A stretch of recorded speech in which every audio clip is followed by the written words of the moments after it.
Hey guys, welcome back to another video. Today we will be talking about my updated election forecast. We are now just 13 days away from the 2024 presidential election. Really crazy to think about. We've come all this way and it is now so close. So we do need to do more of these predictions more frequently to see how the race has changed in just a matter of days because really in such a close race as this one, in such a historic close race like this one, the smallest change in data that we see, or the smallest change of events, that can literally change who is favored to be elected president, which is really stunning to say. But considering how close this election is, just looking at the 538 forecast, I mean, it's almost dead even right now. It could really go either way, just based off of which day it is, right? Like, like a few days could change the outcome of the election. As you can see, virtually hitting. So let's take a look at our updated electoral map here. We will be going through my forecast, why I think my updated forecast will happen. So with that being said, let's get started with characterizing our safe democratic states, also known as states that will be decided by by a 15% margin or higher. So these are the states that you never hear about. Obviously, we never talk about them because they were never close. They were going to Joe Biden when he was in the race. They were going to Kamala Harris at the beginning of the race. They were going to Kamala Harris right now at the end of her race. We will also be doing the same thing for Donald Trump. He has a wide array, excuse me, of safe states as well. And after we do characterize those safe states, Harrison laws do take a early advantage. They're at 181 electoral votes. Trump and Vance are at 113. Of course, 270 are needed to win the presidency. Now we will move on to the next characterization down. We'll get closer and closer. These being likely states. Likely states are states that will be decided by a 5 to 15%. So, yes, it's a wide range, but still, even if it's over a little over 5%, we generally do know how they're going to vote. We're not, keeping our eye on them too much. However, they could surprise us, right? Come election day, they could be a lot closer than we thought. There could be an upset brewing in some of these states. However, it is extremely unlikely that that happens. And again, we generally know who they are going to vote for. So for Kamala Harris, she has a wide range of battleground states. I'm sorry, I should say that were once battleground states when Biden was back in the race. He was really losing ground among Democratic voters.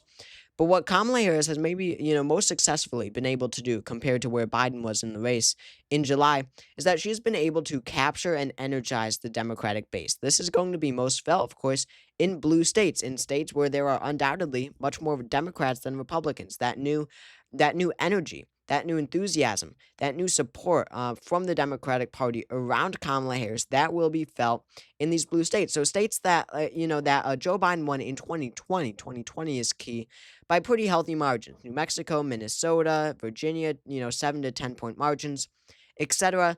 These states that he won by healthy margins in 2020, they were looking pretty competitive when he was in the race. But with Kamala Harris now energizing this Democratic base, they will no longer be all that close. Colorado is likely Democrat. New Mexico, Minnesota, Virginia, New Hampshire, and Maine and Nebraska's 2nd district, Harris will win all of them easily. That puts her all the way up to 226. Now she only needs, 44 more electoral votes to win the presidency. Donald Trump and J.D. Vance have some similar states. You've got states like South Carolina, Alaska, right, that are very Republican, but not quite a 15-point margin. And then you've got Iowa and Ohio as well. Both of these states, I do think they are likely. Illinois, of course, is blue. That was a mistake, misclick. But Iowa and Ohio, these ones are interesting, especially Iowa, because we did have a poll from Iowa from the most accurate pollster in the nation, Ann Selzer. And it really showed a close race. Trump was only up by 4 points, which was really stunning to see. But you might notice the date. This was early September. Ann Selzer, she releases, and company, they release a poll very infrequently, and it's just Iowa. This is not a national poll. No other states. It's just Iowa. They release these polls very infrequently. So we will end the last poll that they will. I'm sorry, the only poll left of the campaign, that they will release is the weekend before Election Day. So that will be long awaited, but the last poll was +4. It seems like Trump that was at Harris's peak, by the way. I think it was right after the debate. Harris has gained Trump has gained a little ground, a few points since then. So that does push it over 5% in Iowa and Ohio, making both of these states likely. Then we have Maine 2nd District. People always think that's going Democratic based off the polls, but it always surprises us. Maine 2nd will stay with Donald Trump. That shouldn't come as too much of a surprise. And then you've got two important states that I'm pretty still conflicted on. My forecast might be a little outdated when it comes to both of these states. You've got Florida and Texas. Now, both of these states did go to Donald Trump in 2020. Trump won Florida by 3.5%. He won Texas by 5.5%. So obviously, especially Florida becoming rapidly more Republican. These are not really states that are in reach for Kamala Harris, but it does matter the margin. How much is Donald Trump winning these states by? If Texas is reduced to a lean margin, that should be concerning for the Republican Party in Texas, really, for years to come. Florida, based off the margin, if it now becomes a likely state, it means that Democrats are becoming out of reach in Florida for elections to come. So really, the margins, how these states, which way they turn in terms of direction, left or right, that is going to matter, not really for this election, but state elections down the road as well. Now, I am comfortable putting at least one of these as likely states, that being the crucial Florida, 30 electoral votes. Again, Trump only won Florida by 3.4%, but this is a rapidly growing Republican state. Ron DeSantis won re-election for governor by a margin that nobody could even believe. Florida re-elected DeSantis by almost 20 percentage points in 2022. Absolutely stunning. And Kamala Harris, honestly, being younger than Donald Trump, not really young, but really a black woman running for president, it really codes her, right, as a progressive. And what we have seen in Florida is the Latino community turn away from the Democratic Party because the Republican Party has been very successful in linking Democrats with socialism, right? Many of these Latino voters in Florida, they have immigrated from Cuba, from Venezuela, from Colombia, these more socialist, these more left-leaning countries. The Republican Party has been extremely successful in that. So Kamala Harris is being coded as more of this progressive than certainly Donald Trump, obviously, and even Joe Biden in many ways. In almost every way. I don't think that Florida will look friendly for Kamala Harris in 2024. Texas is different. The Latino voters that are a growing population in Texas don't come from socialist states. They come from Mexico and other Central American countries. So that's not really a factor. Additionally, you've got extremely trending left suburbs. You can see in 2012, the suburbs around Dallas, all of them voted for Mitt Romney by a solid margin, over 15 points. Tarrant by 16, Denton by 32, Collin by 32. Just 8 years later in 2020, Biden would win Tarrant. Denton would only be an 8-point margin for Trump, and Collin County went from 32 points for Romney in 2012 to a 4-point margin for Trump in 2020. You've got more white voters moving to the suburbs from more liberal Democratic states. Ultimately, Texas is becoming a rapidly Democratic state. Still, of course, Kamala Harris, like every state, will see offsets in other areas of the state, like the rural regions of the state. So she has to offset that with gains in the urban and suburban areas. I'm not going to put Texas as likely. I probably should, and this could, these margins, when it's right on the margin here, when it's right on the line, these will absolutely change come election day. That's why we do these predictions every, few days now, every 3 or 4 days now. But right now, I'm going to put it as lean. So not yet likely. I guess since we're done already with likely states, I will just characterize it now as a lean state. So with that, let's get into lean states. We'll start with Kamala Harris and Tim Walz. So they currently have 226 electoral votes. Trump and Vance currently have 219, a very tight race to 270. So we are left with our 7 core battlegrounds. Yes, these will be, despite everything else you hear, from other channels or even from me, it is most likely to come down to the 7 critical battlegrounds: Wisconsin, Michigan, Pennsylvania, North Carolina, Georgia, Arizona, and Nevada. Now, the most likely of these states, in my mind, to go to Kamala Harris This might surprise you, is the state of Pennsylvania. Pennsylvania, I have Kamala Harris virtually matching Joe Biden's 2020 margin. Biden only won it by 1.2%. And again, a lean margin is a 1 to 5% margin, by the way. So it'd be over a 1% margin. Maybe one on the dot, maybe not quite matching. But whatever, it's marginal, doesn't matter. But this is, I believe, Kamala Harris's best state. It was Joe Biden's third best state of the 7 battlegrounds. In 2020, I believe it will be Kamala's best. When you look at Pennsylvania, you have got a dramatic, this is true across the country. The suburbs around cities are trending left, just like we looked at in Texas from 2012 to 2020. As you can see, just based off the colors here, much, much, much more Democratic over these few years. You can see Chester County, Pennsylvania, the most populous suburb, I believe, voted for Mitt Romney by 0.2%. Now, even though overall Pennsylvania became more Republican over these 8 years, Chester County would go on to vote for Biden by 17 points. It has become 18 points or so, or it's more like 17 actually. 17 points more Democratic. And the point is, suburbs hate Donald Trump, and we haven't had an election with Donald Trump since January 6th, since trying to overturn the election, since the overturning of Roe, these really fundamental issues, more than the economy, all that, jobs, these really fundamental issues that these parents of families in suburbs care about the most. We haven't had an election with Trump. Well, we sort of have. That being 2022, where it was proven suburbs hate Donald Trump more than ever. You can see in the Senate, I should say the gubernatorial race is an even better example because we specifically have a race for Pennsylvania, which, and you can see, I guess they don't give us the margins here.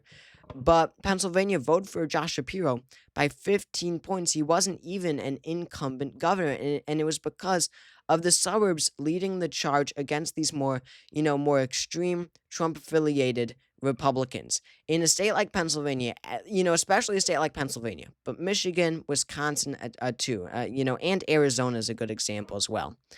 I don't see how Trump could win with margins like these from 2022. It is obvious. The most Trump affiliated, the most election denying, the most extreme conservative Republicans in 2022 lost by the largest margins. Doug Mastriano in Pennsylvania, Tudor Dixon in Michigan, Tim Michels in Wisconsin, while the more moderate Republicans who were very disassociated with Donald Trump, like Brian Kemp, won by healthy margins, won by 8 points in a Biden state. Biden carried Georgia in 2022. These numbers alone prove Donald Trump cannot win the election. I don't think Trump will win the election. I think Harris could outperform Biden's margin in Pennsylvania. So much has changed, especially things relevant to Philly suburbs since 2020. I don't think Trump could possibly win Pennsylvania. Obviously it's possible, but I don't think he will. I think Harris will take Michigan as well, the remaining states besides Nevada, and she wins the election. Now, as for Donald Trump, he has he has 0 lean states. Absolutely not good for his campaign. Now, let's move on to tilt states. Wow, I didn't even realize this, but I believe that a total of 4 states will be decided by less than 1% margin. 3 were in 2020, so you could see these battleground states are only getting closer.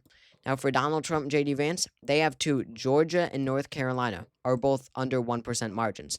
Now, these ones I'm very unsure on. Georgia, I only have a 0.4% margin for Trump. North Carolina, I only have a 0.5% margin for Trump. North Carolina is so hard to call because we don't know how Mark Robinson being on the ballot will change the race, because that's not reflected at all in polling. That the only effect that will have is hurting Trump if it does, in fact, have an effect. So we'll see how that plays out.